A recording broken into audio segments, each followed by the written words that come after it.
नमस्कार दोस्तों, कैसे हो आप सब। आपका एक बार फिर से स्वागत है आपके अपने यूट्यूब चैनल खाओ बनाओ किचन में एक नई सी रेसिपी के साथ। तो आज मैं लेके आई हूँ बहुत ही आसान और बहुत ही ज़्यादा क्रिस्पी कच्चे केले की चाट खाना तो सभी को अच्छा भी लगता है और इसे बनाने में ज़्यादा सामान की भी ज़रूरत नहीं और बहुत कम टाइम में ये चाट बन के भी तैयार हो जाती है। इस चाट को आप चाहें तो व्रत में भी आसानी से बना करके खा सकते हैं। दोस्तों, आपसे मेरी एक रिक्वेस्ट है कि अगर आपको मेरी वीडियो पसंद आ रही है तो इसे लाइक करें, शेयर करें, साथ ही में चैनल को सब्सक्राइब करके बेल आइकन को ज़रूर ही दबा दें। तो चलिए शुरू करते हैं हम अपनी चाट बनाना। तो इस चाट को बनाने के लिए सबसे पहले हमें चाहिए होगा कच्चा केला। तो इसके लिए हमने 5 कच्चे केले लिए हुए हैं। वज़न में ये ½ kg है कच्चा केला। और हमने एक कुकर में थोड़ा सा पानी रखा हुआ है क्योंकि केले को हम बॉयल करेंगे। तो 5 केले को हम कुकर में डाल के पानी के अंदर में इसे हम गैस पे चढ़ा देंगे। 2 सीटी इसके अंदर हम लगा करके केले को पकाएंगे। तो कुकर के अंदर में सीटी भी आ चुकी है। तो 2 सीटी हमने इसके अंदर लगाया हुआ है। अब हम इसे गैस से उतार करके इसकी भाप निकाल के केले को बाहर निकाल लेंगे। तो आप देख रहे होंगे कि केला पकने के बाद इसका कलर काला सा हो गया है।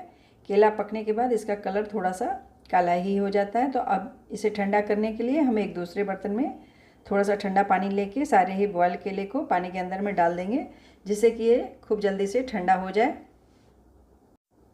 और साथ ही में केले का पकना भी रुक जाए। अगर हम इसे गर्म पानी में ही छोड़ देंगे तो केला एकदम से बहुत ज़्यादा गीला गीला सा हो जाएगा, ये पानी पी जाएगा। और जब केला पानी सोख कर जाएगा ज़्यादा तो आप इसे काटेंगे भी तो ये एकदम गीला गीला सा रहेगा और इसकी चाट अच्छी नहीं बनेगी। तो इसे बॉयल करने के बाद, कुकर से निकालने के बाद तुरंत ही ठंडे पानी में डाल दें। तो इससे ये थोड़ा सा कड़ा हो जाएगा पानी में डालने के बाद। तो अब सारे ही केले को हम पानी से निकाल के इसके छिलके निकाल लेंगे। अब केला अच्छी तरीके से ठंडा हो चुका है तो इसे हम छील लेंगे और छीलने के बाद हम इसे एक एक केले में से 4-4 पीस इसकी हम थोड़ी सी मोटी ही पीस काटेंगे, बहुत पतली पतली पीस इसकी नहीं काटेंगे। तो दोस्तों, इस चाट को आप जब चाहे तब बना सकते हैं बगैर किसी तैयारी के। इसे बनाने में किसी भी ज़्यादा सामान की ज़रूरत नहीं होती है और ना ही तैयारी करने की। और साथ ही इसकी सबसे बड़ी खासियत ये है कि ये खाने में ज़्यादा भारी भी नहीं लगता है। इस चाट को आप कभी भी बना सकते हैं। तो सारे ही केले के हमने टुकड़े काट करके इसे एक प्लेट में अलग रख लिया हुआ है। अब हम लेंगे एक बाउल और इसके अंदर डालेंगे 2 चम्मच कॉर्नफ्लोर। और कॉर्नफ्लोर को सादा न लगे टेस्ट में, तो इसके लिए हम इसके अंदर डालेंगे बहुत हल्का सा नमक और साथ ही में डाल देंगे थोड़ा सा लाल मिर्ची का पाउडर और साथ ही में डाल देंगे थोड़ा सा जीरा पाउडर। और सारी चीज़ों को कॉर्नफ्लोर के अंदर में चम्मच से हम बढ़िया से मिला लेंगे, जिससे कि खूब बढ़िया से मिक्स हो जाए। और अब इसके अंदर थोड़ी सी हरी कटी धनिया डाल के भी मिक्स कर लेंगे अच्छे से। तो कॉर्नफ्लोर अच्छे से तैयार हो गया है। तो कॉर्नफ्लोर को एक साइड में रखने के बाद हम क्या करेंगे कि केले के टुकड़े को, जो कि हमने केले के टुकड़े काट रखे थे, उसे एक एक करके इस तरह से कटोरे के पीछे वाले हिस्से से इस तरह से दबा लेंगे। सारे को ही हम एक बार में चाहे तो दबा करके तैयार कर लें और चाहे तो एक एक पीस को हथेली पर रखकर इस तरह से भी दबा करके हम इसे तैयार कर सकते हैं। तो केले की पीस को दबाने के बाद जो कॉर्नफ्लोर को तैयार करके रखा हुआ था हमने, इसी के अंदर हम इससे भी कोट कर देंगे अलट पलट करके दोनों ही साइड से। और जो एक्स्ट्रा कॉर्नफ्लोर है उसे हम निकाल लेंगे। अगर आप चाहें इसे थोड़ी सी बड़ी साइज में बनाना चाहते हैं तो 2-2 या 3-3 केले के पीस को एक साथ में भी इस तरह से हथेली पर दबा सकते हैं। ये बिल्कुल ही टिक्की की तरह से बड़ी बड़ी भी बन जाएगी। आप चाहें तो सिंगल पीस को भी दबा करके बना सकते हैं। आप चाहें तो 2 या 3 पीस को भी मिला करके इस तरह से दबाने के बाद इसे कॉर्नफ्लोर में कोट कर लें। थोड़ी सी कॉर्नफ्लोर की कोटिंग इसलिए ज़रूरी है जिससे कि ये बढ़िया से बाइंड हो सके, टूटने ना पाए। इसलिए इसके ऊपर थोड़ा सा हल्का सा आप चाहें तो छिड़क के भी इसे बाइंड कर सकते हैं। अगर आप एक साथ बना करके इसे तैयार करके रखेंगे तो आप देखेंगे कि कॉर्नफ्लोर धीरे धीरे ये सोख कर गया है केला। तो इसलिए हमने इसके ऊपर थोड़ा सा इसकी कोटिंग लगाई हुई है। बहुत ज़्यादा मात्रा में कॉर्नफ्लोर की कोटिंग नहीं लगाएंगे। तो तो आप चाहें तो इसे एक बार में सारी ही तैयार करके इसे फ्राई कर लें, और अगर आप चाहें तो एक एक भी तैयार करके इसे फ्राई कर सकते हैं। अब इसे फ्राई करने के लिए गैस पे हमने एक साइड में तेल को गरम करके रखा हुआ है, इसे हमने प्री हीट ही किया हुआ है। और एक एक करके तैयार केले की पीस को हम इसके अंदर में डाल देंगे फ्राई होने के लिए। तो सबसे पहले हम सिंगल वाली पीस को ही डाल करके इसे फ्राई करके तैयार करेंगे, उसके बाद डबल वाली करेंगे। तो आप चाहें तो इसे सिंगल भी फ्राई करें, चाहें तो आप इसकी साइज़ बढ़ाना चाहें तो इसे डबल या ट्रिपल। केले की पीस को एक साथ हथेली पर रख करके दबा करके इसे बिल्कुल ही टिक्की के आकार का बड़ी साइज में बना सकते हैं। तो इसे हम बिल्कुल ही गोल्डन कलर का क्रिस्पी होने तक फ्राई करेंगे। इसे अलटते पलटते हुए हम एकदम क्रिस्पी होने तक गोल्डन ब्राउन कलर का तल करके तैयार करेंगे।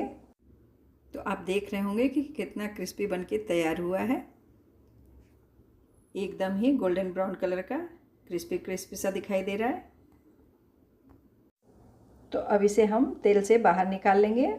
अब मैं दो पीस को हमने इसे बड़े साइज में किया हुआ है, इसे भी हम इस बिल्कुल ही सेम तरीके से गोल्डन ब्राउन होने तक इसे भी तल के तैयार करेंगे।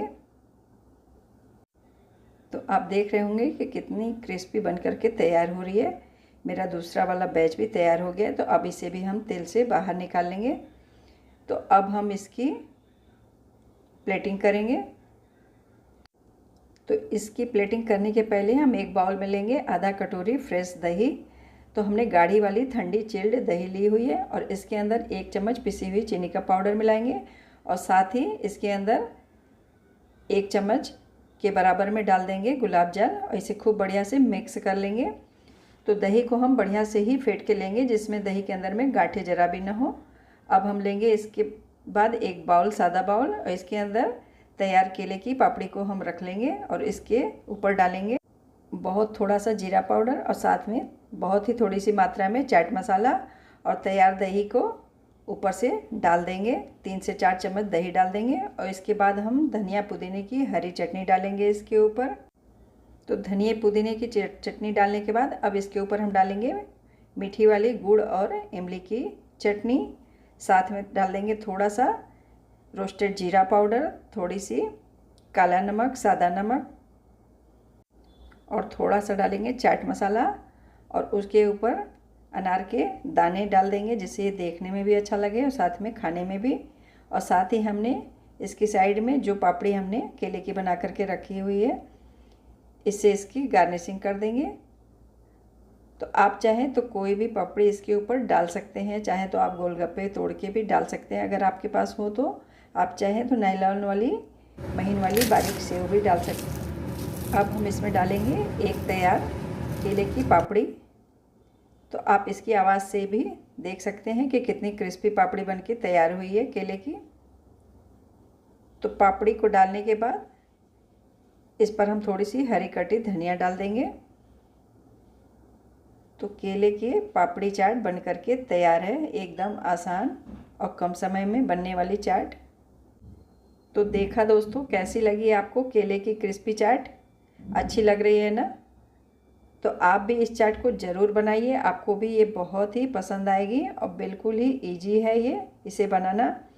इसे आप चाहो तो व्रत में भी बना करके खा सकते हो। व्रत में आप अपने अनुसार मसाले और नमक जो भी व्रत में खाते हो वो यूज करें। दोस्तों, आप इस केले की पापड़ी चाट को ज़रूर ही ट्राई कीजिए, आप सभी को ये बहुत ज़्यादा पसंद आएगी। अगर आपको मेरी रेसिपी पसंद आती है तो वीडियो को लाइक कीजिए, साथ ही में इसे फैमिली और फ्रेंड्स के साथ शेयर भी कीजिए, और मेरे चैनल को सब्सक्राइब कीजिए। साथ में बेल आइकन को ज़रूर ही दबा दें। आप इसे चाहें तो सादी भी इसकी पापड़ी को एक प्लेट में रखकर इस पर थोड़े से मसाले डाल करके हरी चटनी और लाल गुड़ इमली वाली चटनी के साथ बगैर दही और बगैर ज़्यादा चीज़ों के भी खा सकते हैं, जैसे कि हम समोसे वगैरह खाते हैं। तो मिलते हैं फिर किसी और नई रेसिपी के साथ। Thank you.